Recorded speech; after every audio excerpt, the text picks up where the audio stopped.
la semaine du journal Le Vrai sur votre chaîne. Au sommaire de cette édition, ultimatum des syndicats des enseignants. Le gouvernement a jusqu'au 30 janvier pour résoudre les différents problèmes liés à l'enseignement de base.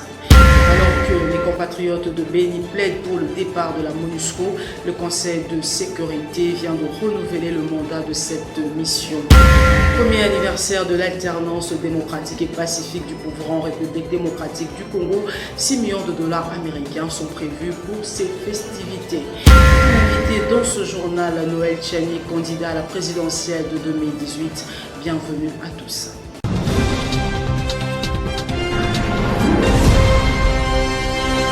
Commémoration d'une année de passation de pouvoir entre le président de la République Félix-Antoine Tshisekedi et son prédécesseur Joseph Kabila le 24 janvier 2020. Un comité d'organisation a été lancé pour cette journée avec un budget de 6 millions de dollars américains. Plus de détails dans cet élément de Philippe Vombi. Suivez. L'acte est salutaire. Une année après, il fallait le magnifier. Le dispositif se met en place pour célébrer l'an 1 de l'alternance démocratique et pacifique au sommet de l'État en République démocratique du Congo. En présence de plusieurs personnalités du pays, le docteur André Kabandakana estime que cette date a sa raison d'être. Ce que d'aucuns ont précipitamment décrit comme un authentique paradoxe n'est en réalité qu'un miracle de l'histoire que les Congolais doivent commémorer aujourd'hui, non sans une légitime fierté. C'est donc le moment pour le peuple congolais d'espérer et de dire que dorénavant, le pouvoir ne peut plus être conquis en Afrique, en République démocratique du Congo par la force, mais uniquement par les élections. Nous allons célébrer dans quelques semaines soit un symbole puissant qui porte un modèle qui instruit les générations présentes et instruira celles à venir. L'histoire retiendra qu'en ce 24 janvier 2019, Joseph Kabila Kabange a passé pacifiquement le flambeau de la gestion du pays à Félix-Antoine Tshisekedi Tshilombo. Une première en République démocratique du Congo depuis son indépendance. La portée historique, c'est l'alternance. C'est que c'est pour la première fois dans notre pays, même nous dit-on en Afrique centrale, qu'un président de la République sortant passe le relais à un président de la République entrant sans effusion de sang, donc sans coup d'État. Outre une équipe d'experts pour des tâches ponctuelles et un secrétariat technique, ce comité d'organisation mis en place comporte 7 commissions dirigées par les membres du gouvernement, Ilon Kamba. Estimé à un coût global de 6 millions de dollars américains, cette célébration prévoit également la mise en place d'un billet de banque non transactionnel aux effigies du président Tshisekedi et son prédécesseur Kabila.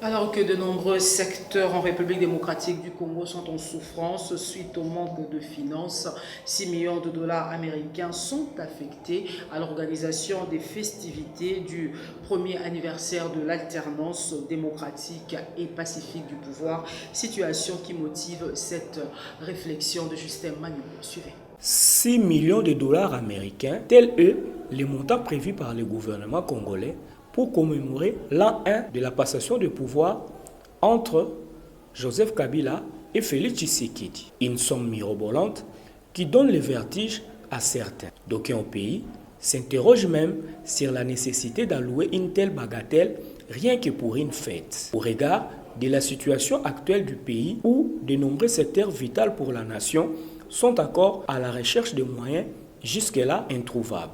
Les cas du secteur de l'enseignement primaire où la gratuité de l'enseignement de base bat encore de l'aile avec de nombreux enseignants en grève qui implorent l'amélioration de leur salaire ainsi que de leurs conditions de travail. Quitte à se demander si cette somme ne pouvait-elle pas servir à un appui budgétaire à ce secteur-là, Ou mieux encore, cela ne pouvait pas être alloué aux vaillants militaires congolais qui jour et nuit livrent bataille contre les ennemis du Congo qui cherchent sa balkanisation ainsi que son anéantissement à l'est de la République. Me disaient les Congolais lambda en ce mois de décembre qui ne savent pas comment réunir des moyens pour bien passer avec leurs familles les fêtes des nativités et des nouvel an.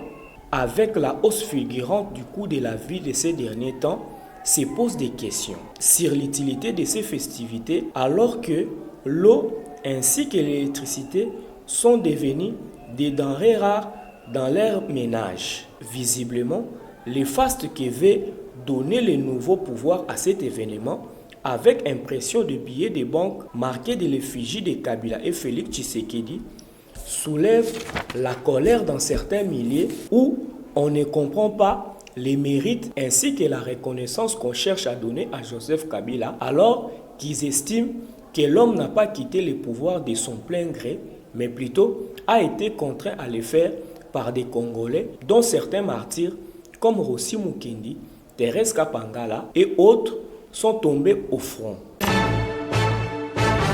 Le mandat de la MONUSCO a été renouvelé. C'était au cours de la réunion du Conseil de sécurité des Nations Unies. Plus de détails avec Justine Longa. Suivez. À l'unanimité de ses membres, le Conseil de sécurité des Nations Unies a adopté ce vendredi la résolution 2500 ID par laquelle il proroge jusqu'au 20 décembre 2020 les mandats de la mission de l'Organisation des Nations Unies pour la stabilisation en République démocratique du Congo MONUSCO. Il faut dire qu'à titre exceptionnel, c'est lui de sa brigade d'intervention. Signalons que la MONUSCO va maintenir un effectif maximum autorisé de 14 000 militaires, 660 observateurs militaires et officiers de l'état-major, 591 policiers et 1050 membres d'unités de police constituées. En outre, le Conseil approuve le déploiement à titre temporaire des 360 membres supplémentaires d'unités de la police constituées en remplacement de personnel militaire. Dans ce cadre du renouvellement de la MONUSCO, la France annonce son intervention de débourser 3 millions d'euros sur 3 ans en faveur de la République démocratique du Congo. Ici est de rappeler qu'une vive tension a régné ces derniers mois au sein de la population congolaise de l'Est pour réclamer le départ de la MONUSCO. Le chef de l'État, Félix-Antoine Tshisekedi, va revoir son ordonnance et désigner d'autres mandataires à la tête de la SNCC et dans la GECAMIN après discussion au Conseil de ministres. Telle est l'affirmation de Ferdinand Kambere, cadre du PPRD, une situation qui motive cette réflexion de Peter Thiago. Telle une bombe au sein de l'opinion, l'information est bien vraie. Le président de la République va désigner de nouveaux mandataires à la SNCC et à la GECAMIN après discussion en Conseil de ministres, a affirmé Ferdinand Kambere du PPRD. Une information qui secoue les Congolais. Tenez, c'est le lundi 3 juin 2019 que Félix Tshisekedi avait nommé le mandataire à la SNCC et à la GECAMIN. Ainsi, Kyungwa Kumwanza a été désigné président du conseil d'administration de la SNCC et Fabien Moutombe, directeur général. Une décision qui a été contestée par le FCC. Une plénière avait d'ailleurs été organisée où l'on a traité Félix Tshisekedi d'inconscient. S'en est suivi le blocage des ordonnances présidentielles par le ministre du portefeuille. Aujourd'hui, c'est finalement la nomination des autres mandataires à la place de ceux désignés par Fachi.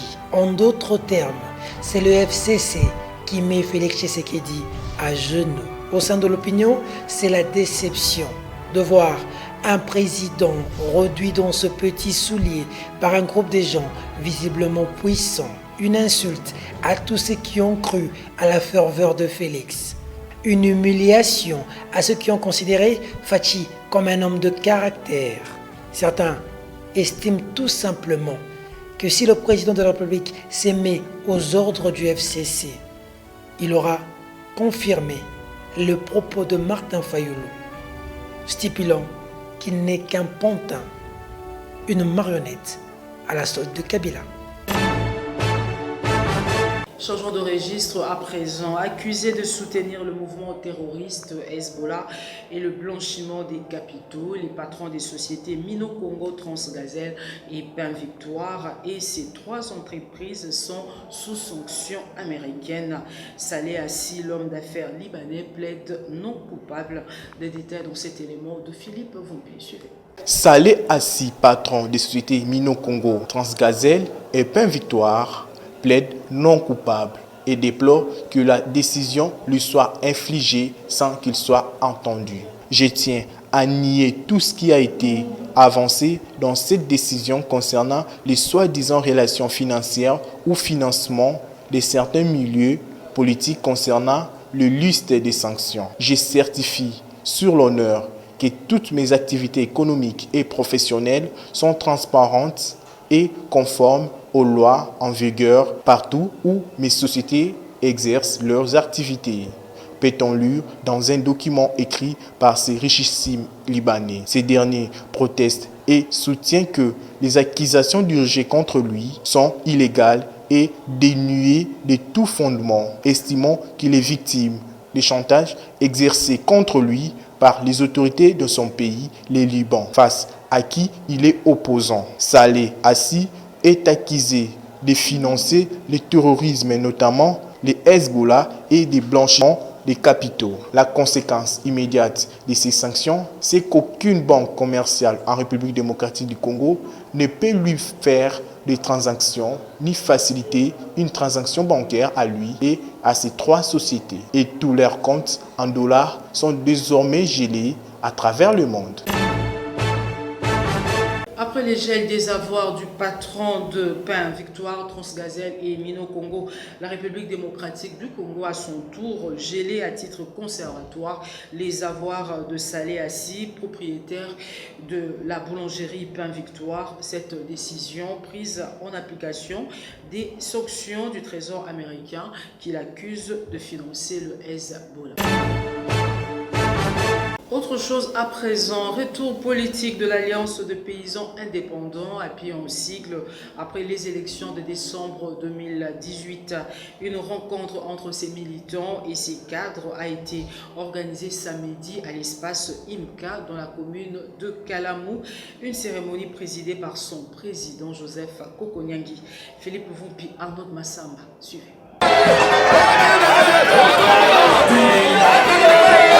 Ils ont répondu à l'invitation de l'Alliance des paysans indépendants API, un parti qui s'est dit ultra-kabyliste.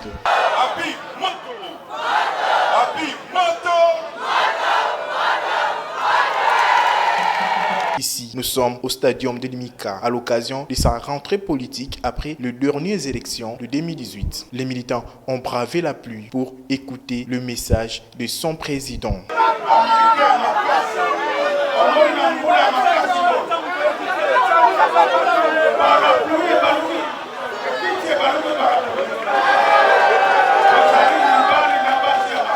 Un signe d'amour et de résistance malgré les intempéries. À la fin de la cérémonie, honorable Joseph Kokoniangi donne l'objectif de la rencontre.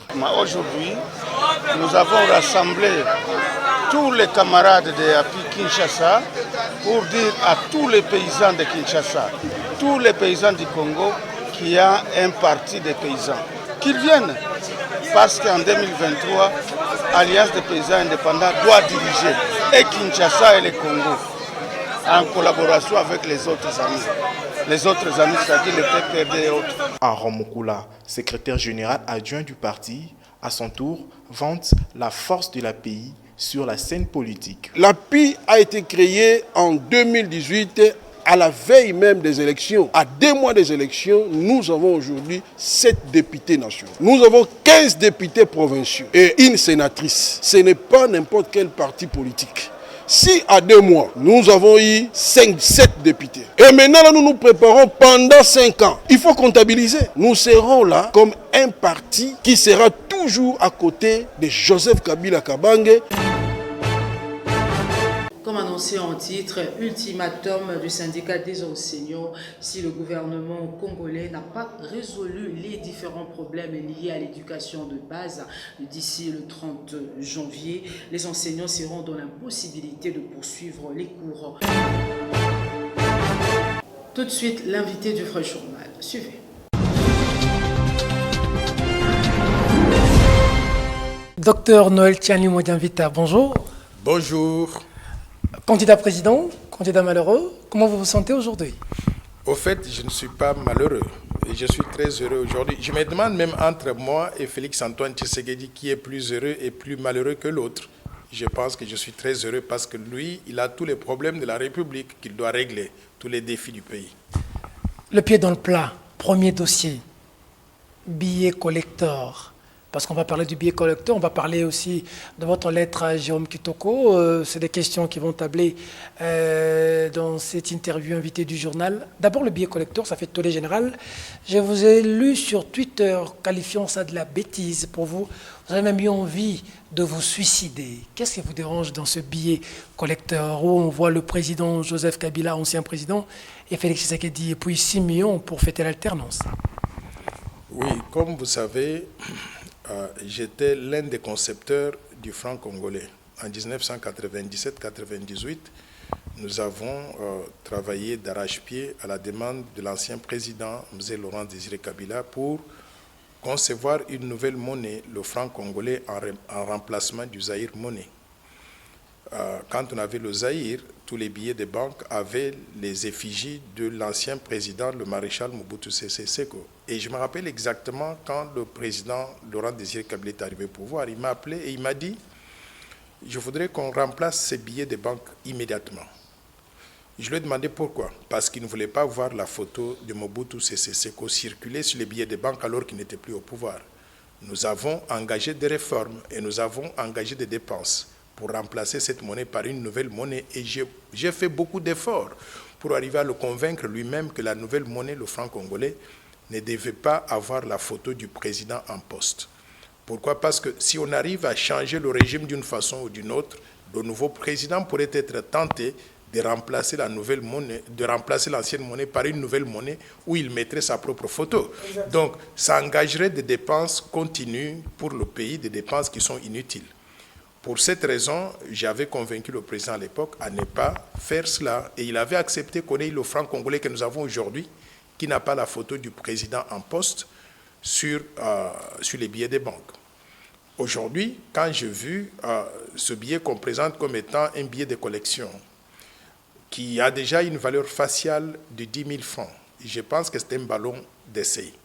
Si le peuple congolais arrive à accepter ce billet-là, demain, ça deviendra un vrai billet de banque qui va circuler en République démocratique du Congo. Et je pense qu'on aura en ce moment-là fait du recul. Sur base de quoi? On aura fait du recul par rapport à ce qu'on a déjà réalisé. On a déjà réalisé le fait que les billets de banque en RDC n'ont pas la photo du président en poste.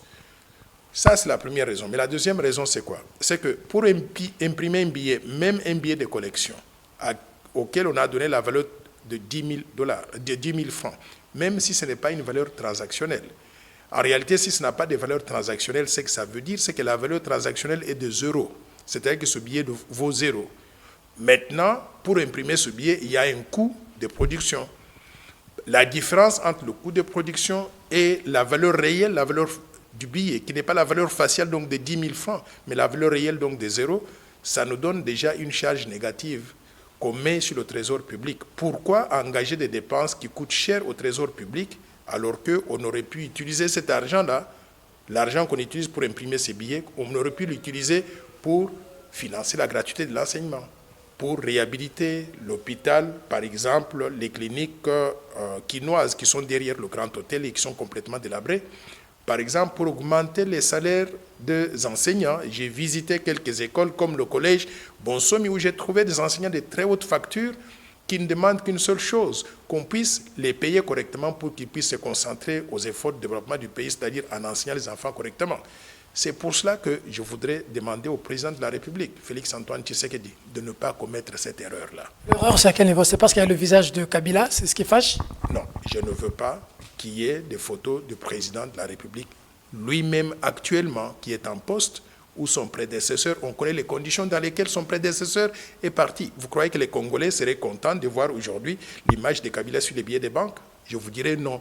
Il y a peut-être des gens qui ne veulent pas dire la vérité, mais je vous dis, c'est que le sentiment que le peuple congolais a, ils ne veulent pas voir la photo ni du président Félix-Antoine Tshisekedi, ni de son prédécesseur. Sur base de quel sondage? Vous avez fait un sondage pour dire des choses comme ça? Non.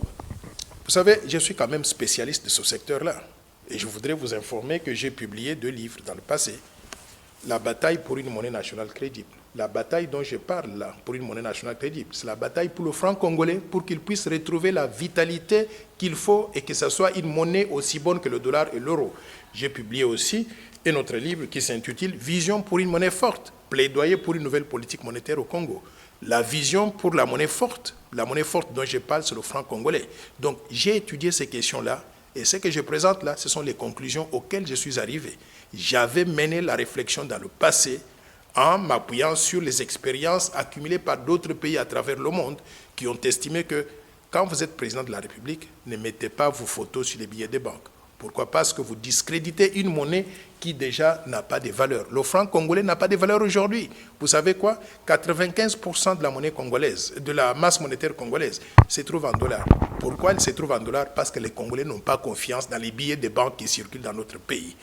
Alors, il ne faut pas ajouter au problème. Cherchons à régler le problème pour crédibiliser la monnaie congolaise pour qu'elle redevienne aussi bonne que le dollar et l'euro. Et l'une des choses que nous devons faire pour crédibiliser la monnaie, c'est déjà avoir des signes monétaires qui n'ont pas les photos des politiciens, qui n'ont pas les photos du président en poste, mais également de son prédécesseur qui est parti dans les conditions que nous connaissons. Tout le monde le sait, la Banque centrale aujourd'hui n'a pas de réserve d'échange. Ah bon? Les réserves d'échange qu'on a eues il y a 1 an, il y avait 1,2 milliard 200 millions de réserves d'échange. Aujourd'hui, on est descendu à environ 800 millions de réserves d'échange. Vous disiez, les réserves d'échange, c'est ce que Kabila a laissé. Oui, mais je ne voudrais pas donner du crédit là où le crédit ne devrait pas être donné. Je voudrais dire ceci. Lorsque Joseph Kabila est parti du pouvoir, il nous a laissé 1,2 milliard de réserves d'échange. Il nous a laissé aussi 3,7 milliards de dettes intérieures et 4,7 milliards de dettes extérieures. Donc, en réalité, il n'y avait pas de réserve d'échange. Ce qu'il a laissé là, c'est une gymnastique financière. En réalité, on n'avait pas de réserve d'échange. Kabila a laissé les caisses de l'État vides. Et on a présenté cela en disant, c'est des gymnastiques cosmétiques pour dire, vous avez 1,2 milliard, je vous ai laissé 1,2 milliard, mais je vous laisse aussi, ça on ne le dit pas, 3,7 donc de dette intérieure qu'on ne payait pas. Et d'ailleurs, la dette intérieure est beaucoup plus élevée que ça. Vous savez pourquoi? Toutes les entreprises publiques, il y a des arriérés de salaires. Allez par exemple à la SNCC, qui est une entreprise de l'État, il y a 2-3 années d'arriérés de salaires. La MIBA, 3-4 années, 5 années d'arriérés de salaires. La SONAS, la même chose. L'ONATRA, la même chose. Quand on va faire l'inventaire de tous même à la SONAS, à la SONAS partout, toutes les entreprises publiques sont en faillite. Si on arrive à faire l'inventaire de tous ces arriérés de salaires, on les met ensemble, on ajoute à la dette intérieure, vous allez découvrir que la dette intérieure du pays avoisine environ 10 milliards de dollars. C'est une situation catastrophique, à comparer à 1,2 milliard de dollars de réserves que Joseph Kabila nous avait léguées et aujourd'hui qui s'établissent simplement à 800 milliards de dollars. Pour que les gens comprennent très bien, prenez les réserves d'échange que nous avons aujourd'hui de 800 millions de dollars divisées par la population congolaise. La population congolaise, moi j'ai fait l'approximation à 100 millions d'habitants que nous sommes aujourd'hui. Prenez 800 millions divisé par 100 millions, vous trouvez 0,08, donc 8 cents par personne. Si on donnait à chacun de nous, 8 cents, c'est l'équivalent d'à peu près 1000 francs. Si on donnait à chacun de nous donc 1000 francs, qu'est-ce que nous pouvons faire avec 1000 francs? C'est vous dire que les réserves d'échange ne valent pas grand-chose. C'est rien, c'est dérisoire. Alors, deuxième dossier, c'est la BCDC va être rachetée par Equity Kenya. Danger ou meilleure chose pour le pays? Moi, je crois que c'était un manque de vision pour nous en tant que Congolais qu'on vende la deuxième grande banque du pays à Equity Bank du Kenya, et je vais vous dire pourquoi. Déjà, Equity Bank du Kenya, c'est une banque étrangère. Nous avons aujourd'hui environ 15 banques commerciales en République démocratique du Congo. Toutes les banques appartiennent aux étrangers. c'est lui qui contrôle les banques, contrôle l'économie d'un pays. Si nous n'avons pas de Congolais dans les banques, ça veut dire que les Congolais ne contrôlent pas leur propre économie. C'est la première chose. Donc je voudrais qu'on inverse en tant qu'autorité monétaire. Si on a la Banque centrale, on a le gouvernement qui travaille ensemble. Il devait miser à pouvoir ramener les Congolais. Quand je dis Congolais, c'est-à-dire des individus ou des entreprises, le secteur privé, ou même l'État dans le capital des banques. Deuxième danger que je vois, c'est que Equity Bank, même si elle porte l'étiquette du Kenya, elle est listée à la bourse de Kigali au Rwanda et de Kampala en Ouganda. Ce que ça veut dire, c'est que les Ougandais et les Rwandais aux côtés de Kenya sont actionnaires donc dans Equity Bank. Est-ce que les Congolais sont conscients qu'on est en train de vendre la deuxième grande banque du pays aux Rwandais, aux Ougandais, aux Kenyans? Ils ne sont pas conscients de ça. Donc, je voudrais attirer l'attention de la perte de contrôle de notre système bancaire, mais également de notre économie au profit des Rwandais et des Ougandais à côté donc des Kenyans. Nous voulons aller dans l'intégration africaine, mais il faut que ce soit une intégration africaine où nous n'entrons pas avec des pieds liés. Parce que nous allons bientôt à la communauté d'États d'Afrique de l'Est. Mais il faut qu'on se pose tout le temps la question de savoir qu'est-ce que nous, en tant que pays, nous avons comme rôle à jouer dans cette intégration-là. Si nous allons simplement avec des pieds liés, des mains liées, avec des yeux bandés, c'est-à-dire que nous sommes des aveugles. Dernière question. Qu'est-ce que vous avez avec Jérôme Kitoko? Il vous a fait quoi? Monsieur Kitoko, que je respecte beaucoup, il est président de la Cour de cassation. Avant la Cour de cassation, il était président de la Cour suprême. Je suis allé là-bas pour demander justice dans un conflit immobilier et M. Kitoko avait rendu au moment de la Cour suprême un arrêt à ma faveur, reconnaissant que j'étais propriétaire de la propriété située au 33 boulevard Tchachi, ici à la Gombe. Et il m'avait même dit à l'époque que l'avocat qui était impliqué donc dans cette transaction-là, Monsieur Genda, était un chef de la mafia. Il est reconnu par tout le monde. Monsieur Lukombe Genda, il fait beaucoup de mafia financière, donc immobilière en République démocratique du Congo. Il est reconnu de tout le monde. On m'avait rendu un arrêt de la Cour suprême, me donnant raison, me rétablissant comme propriétaire de ce terrain-là, de cette parcelle-là. Aujourd'hui, je retourne à la Cour. C'est moi qui suis retourné à la Cour de cassation pour demander qu'on puisse exécuter cet arrêt-là. Je suis au courant que M. Kitoko est en train de faire des manœuvres, notamment en empêchant que les juges puissent se prononcer cela à la majorité, en prenant ce qu'on appelle une décision à la majorité, pour pouvoir me déposséder donc de la parcelle. C'est ça que je voudrais dénoncer. Il ne peut le faire que soit s'il est corrompu, soit s'il y a un conflit d'intérêt, où il a un intérêt particulier dans cette parcelle-là, où il reçoit des prébendes auprès donc de ceux qui deviendraient donc des actionnaires, que je ne voudrais pas mentionner parce que ce sont des gens qui sont des mafiateurs que tout le monde donc connaît. Je demande à M. Kitoko de pouvoir agir dans ce sens. Je suis propriétaire et j'ai le certificat d'enregistrement. Qui date de quand? Qui date de 2000, l'année 2000. C'est-à-dire il est vieux de près de 20 ans. On ne peut plus changer ce certificat d'enregistrement, sauf si c'est moi qui vends la parcelle. Et c'est ça l'argument qu'il avait utilisé pour rendre ce premier arrêt de la Cour suprême. Aujourd'hui, à part le certificat d'enregistrement, il y avait un arrêt de la Cour suprême qui m'établissait déjà comme étant propriétaire donc de la parcelle.